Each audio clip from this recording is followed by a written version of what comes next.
बिस्मिल्लाहिर्रहमानिर्रहीम। आप यूट्यूब देख रहे हैं और मैं मोहम्मद इमरान। दो तीन चीज़ों पे बात करेंगे, लेकिन सबसे पहले एक कमेंट करना चाहूँगा एहसन इकबाल साहब के लिए। उनको बताना चाहूँगा कि अवाम का रिएक्शन, अवाम के एहसास, जज्बात या अवाम आपके लिए क्या राय रखती है, तो वो वही होते हैं जो सबसे पहले वो बयान करते हैं। जैसे कि 2 दिन पहले आपकी इज़्ज़त अफजाई हुई, उसके बाद आपने किसी भी तरह से कायल कर लिया, मना लिया, जैसे भी प्रेशर डाल के, जो भी आपने उनको डरा धमका के बुला के अपने घर में उनसे माज़रत करवा ली। लेकिन पाकिस्तान की आवाम जानती है, आप भी जानते हैं कि जो उनकी रियल फीलिंग थी जो उनके दिल में था आपके लिए, वो उन्होंने उसी दिन आपको बता दिया था। बाद में आप उनसे जो मर्ज़ी कहलवाते रहें, अपने अल्फाज उनके मुंह में डालते रहें, वो अलग बात है। तो खैर चलें, इस तरह अगर आपको सुकून या तसल्ली मुयस्सर आती है तो ऐसे ही सही। उसके बाद बात करेंगे मंसूर अली खान। एंकर हैं, एक आला लेवल के एंकर समझे जाते हैं अपनी हद तक, यहाँ चंद हलकों में। बाकी मैं तो उनको इतना सुनता नहीं हूँ और ना मैं उनको फॉलो करता हूँ। लेकिन उन्होंने 2-3 चीज़ें की। एक तो उन्होंने इमरान रियाज की गिरफ़्तारी पे जो मजम्मत की, मजम्मत कर रहे हैं रिहाई के बाद, उनके अल्फाज उनका साथ नहीं दे रहे थे। और शायद इसलिए नहीं दे रहे थे कि शायद वो मजम्मत करना नहीं चाहते थे, लेकिन बस एक बिरादरी से उनका ताल्लुक है, सहाफ़ती बिरादरी से, तो उन्होंने बस फार्मेलिटी के तौर पे उन्होंने मजम्मत की। और फिर उसके बाद उन्होंने राना सनाउल्लाह को कोट किया, उनके बयान को कोट किया, जो उन्होंने तलत हुसैन के शो में उन्होंने बयान दिया कि आर्मी चीफ ने जी कहा है कि पीछे अब तक जो होता रहा वो तो हम बदल नहीं सकते, तो लिहाजा भूल जाएं, या सादे लफ्ज़ों में जी उस पर मट्टी पाओ। लेकिन अब हम बिल्कुल पीछे हटना चाहते हैं सियासत से। तो मंसूर अली खान ने कहा जी अगर ऐसा बयान दिया है तो मैं बड़ा वेलकम करता हूँ और मैं अप्रिशिएट करता हूँ। एक जमहूरी उसने क्या कहते हैं कि जमहूरियत के हुस्न को या जमहूरी जहन रखने के हवाले से मैं उसको खुश आइन कहता हूँ इस बयान को। तो वो कहना ये चाह रहे थे कि साबित करना चाह रहे थे, नाकाम कोशिश कर रहे थे, जो उन्होंने बाद में कमेंट किया इमरान खान साहब के हवाले से। उन्होंने कहा जी पीटीआई ने या इमरान खान ने इस बयान को खुशाइन नहीं करार दिया, जबकि उन्हें कहना चाहिए था। आर्मी चीफ इस्टेब्लिशमेंट सियासत से दूर होना चाहती है और हम सब भी यही चाहते हैं, लेकिन इमरान खान साहब रोज़ कोशिश करते हैं कि ये इन्वॉल्वमेंट करें, दोबारा इन्वॉल्व हों और उनको वापस से इक़्तिदार में लेके आएँ। और उनका कहना था कि इस तरह की सियासत इमरान खान करते हैं, बाकी असल सियासत तो उनको करनी नहीं आती। वो चाहते हैं कि आरटीएस सिस्टम बिठा के और बोगस वोटों से इलेक्शन जितवा के उनको वज़ीर आज़म बनाया जाए। वो ये कह रहे थे। शर्म उनके पास से नहीं गुजरी, कभी भी नहीं गुजरी। आप क्या गुजरनी है? जो बेशर्म लोग होते हैं वो फिर ऐसी ही बातें करते हैं। और इमरान खान साहब के मुकाबले में है कौन कि जिसको वो जमहूरी बना के पेश कर रहे हैं? नवाज शरीफ, शहबाज शरीफ, जरदारी, फजल रहमान, इनको वो जमहूरी बना के पेश कर रहे हैं कि ये हमेशा अवाम वोटों से इलेक्ट होके आए हैं। और इमरान खान साहब जो हैं वो अब इलेक्शन मैनेज कर के वज़ीर आज़म बने थे और आगे भी वो चाहते हैं कि ऐसे हों। बेशर्म इंसान, अगर इमरान खान का कोई ऐसा जहन होता, सोच होती, प्लानिंग होती, तो ईवीएम क्यों लेके आते? वो इलेक्ट्रॉनिक वोटिंग मशीन वो किस लिए लेके आते? साफ शफाफ इंतखाबात चाहते थे इमरान खान साहब, तो उन्होंने ये कदम उठाया, बिल पास किया। वो चाहते थे कि साफ और शफाफ पाकिस्तान में इलेक्शन हों। और उन्होंने कहा था कि उनकी गवर्नमेंट जब अपना टाइम पूरा करेगी उसके बाद जो इलेक्शन होंगे तो ये पाकिस्तान की तारीख के शफाफ तरीन इलेक्शन होंगे, जो शायद ना आपको काबिल कबूल थे, ना आपके आकाओं को काबिल कबूल थे, और ना ही इस्टेब्लिशमेंट को काबिल कबूल थे। इस्टेब्लिशमेंट बयान तो हमेशा से देती है हमारा सियासत से कोई तल्लक नहीं, फ़ौज को सियासत में ना घसीटा जाए, और काम उन्होंने सारे करने होते हैं। सहाफ़ियों को फ़ोन भी करने होते हैं, सहाफ़ियों को उठवाना भी होता है, सियासतदानों को भी धमकाना होता है, ब्यूरोक्रेट्स को भी धमकाना होता है।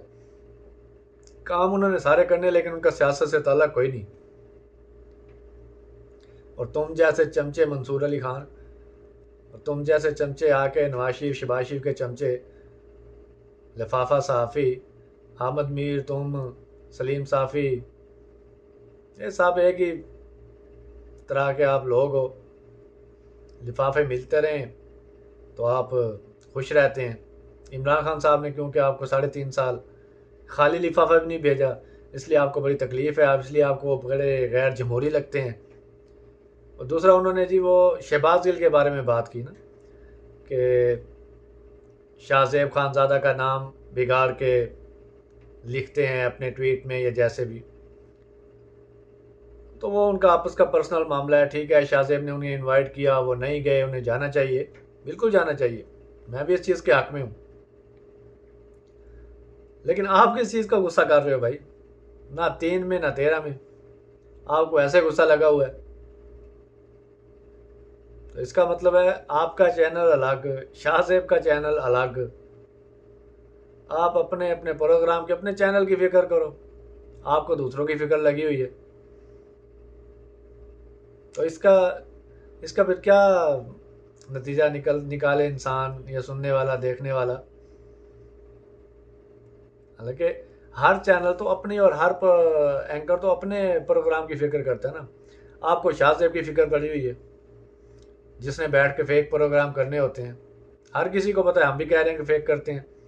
आप इसलिए उसको ईमानदार ठहराएं कि जी वो किसी ईमानदार का बेटा है या किसी मौलाना का बेटा है, तो ये तो बड़ी ज़्यादती होगी। अगर एक इंसान अब चोर है तो आप उसके बेटे को चोर कहेंगे? बाप का अपना एक मकाम होता है, अपना उसने ज़िंदगी गुजारी होती है, बेटे ने अपने हिसाब से चलना होता है। तो ये जो आपने कंपैरिजन ड्रा किया ना, ये एक बिल्कुल भोंडा सा है। और आपको ये बात शहबाज गिल को अपने शो में बुला के उधर बिठा के करनी चाहिए थी, और लाइव शो करते। आप उधर तो मशवरा दे रहे थे ना लाइव, आप शहबाज गिल के साथ बैठ के लाइव करते, क्योंकि आप में हिम्मत नहीं है शहबाज गिल जैसे इंसान का सामना करने की।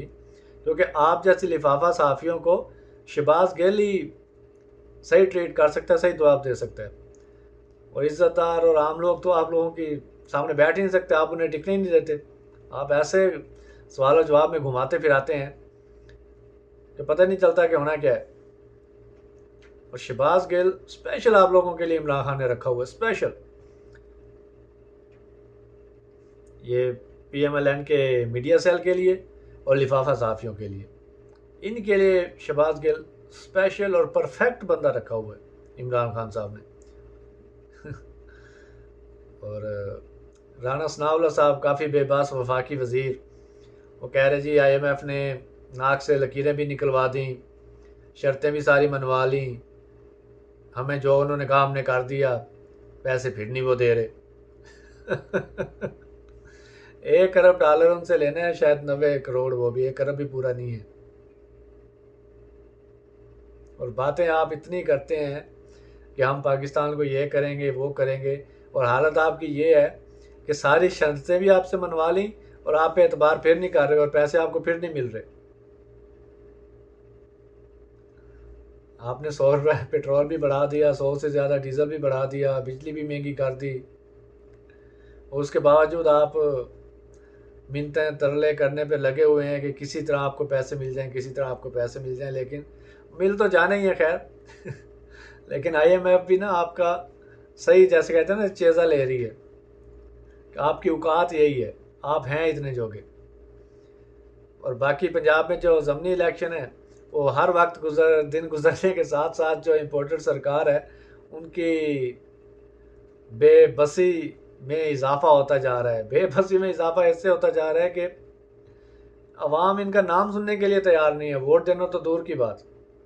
तो जैसे शेख रशीद ने कहा है ना कि 17 तारीख को फ़ज़ाई और खलाई मौसम अगर असरअंदाज ना हुआ तो फिर इनकी ज़मानतें ज़ब्त होनी है, क्योंकि हमारा तज्ज़िया, हमारी इंफॉर्मेशन, हमारे सोर्सेज तो यही कह रहे हैं कि 20 की 20 सीटें पैकअप।